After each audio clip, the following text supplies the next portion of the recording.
கர்த்தருக்கு ஸ்தோத்திரம். இயேசு கிறிஸ்து நாமத்தினாலே வாசிக்கிறேன். 1 சாமுவேல் 8ஆம் அதிகாரம்.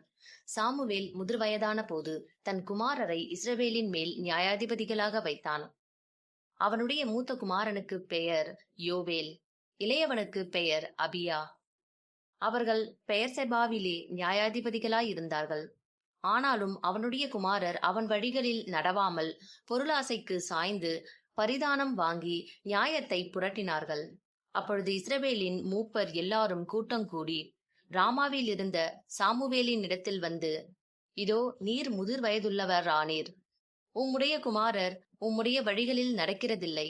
ஆகையால் சகல ஜாதிகளுக்குள்ளும் இருக்கிறபடி எங்களை நியாயம் விசாரிக்கிறதற்கு ஒரு ராஜாவை ஏற்படுத்த வேண்டும் என்றார்கள். எங்களை நியாயம் விசாரிக்க ஒரு ராஜாவை ஏற்படுத்தும் என்று அவர்கள் சொன்ன வார்த்தை சாமுவேலுக்கு தகாததாய் காணப்பட்டது.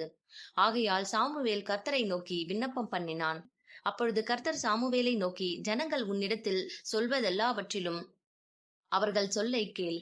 அவர்கள் உன்னை தள்ளவில்லை, நான் அவர்களை ஆளாதபடிக்கு என்னைத்தான் தள்ளினார்கள். நான் அவர்களை எகிப்திலிருந்து புறப்பட பண்ணின நாள் முதல் இந்நாள் மட்டும் அவர்கள் என்னை விட்டு வேறே தேவர்களை சேவித்து வந்த தங்கள் எல்லா செய்கைகளின் படியும் செய்தது போல அவர்கள் உனக்கும் செய்கிறார்கள். இப்பொழுதும் அவர்கள் சொல்லை கேள்.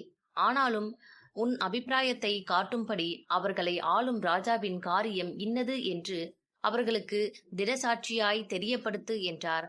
அப்பொழுது சாமுவேல் ஒரு ராஜா வேண்டும் என்று தன்னிடத்தில் கேட்ட ஜனங்களுக்கு கர்த்தருடைய வார்த்தைகளை எல்லாம் சொல்லி, உங்களை ஆளும் ராஜாவின் காரியம் என்னவென்றால், தன் ரதத்திற்கு முன் ஓடும்படி அவன் உங்கள் குமாரரை எடுத்து தன் ரத சாரதிகளாகவும் தன் குதிரை வீரராகவும் வைத்துக் கொள்ளுவான். 1000 பேருக்கும் 50 பேருக்கும் தலைவராகவும், தன் நிலத்தை ஒழுகிறவர்களாகவும், தன் விளைச்சலை அறுக்கிறவர்களாகவும், தன் யுத்த ஆயுதங்களையும் தன் ரதங்களின் பனிமுட்டுகளையும் பண்ணுகிறவர்களாகவும் அவர்களை வைத்துக் கொள்ளுவான்.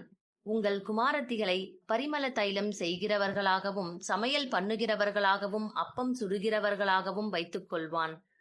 உங்கள் வயல்களிலும் உங்கள் திராட்சை தோட்டங்களிலும் உங்கள் ஒலிவ தோப்புகளிலும் நல்லவைகளை எடுத்துக்கொண்டு தன் ஊழியக்காரருக்கு கொடுப்பான். உங்கள் தானியத்திலும் உங்கள் திராட்சை பலனிலும் தசமபாகம் வாங்கி தன் பிரதானிகளுக்கும் தன் சேவகர்களுக்கும் கொடுப்பான். உங்கள் வேலைக்காரரையும் உங்கள் வேலைக்காரிகளையும் உங்களில் திறமையான வாலிபரையும் எடுத்து தன்னுடைய வேலைக்கு வைத்துக் கொள்வான். உங்கள் ஆடுகளிலே 10 1 எடுத்துக்கொள்வான். நீங்கள் அவனுக்கு வேலையாட்கள் ஆவீர்கள்.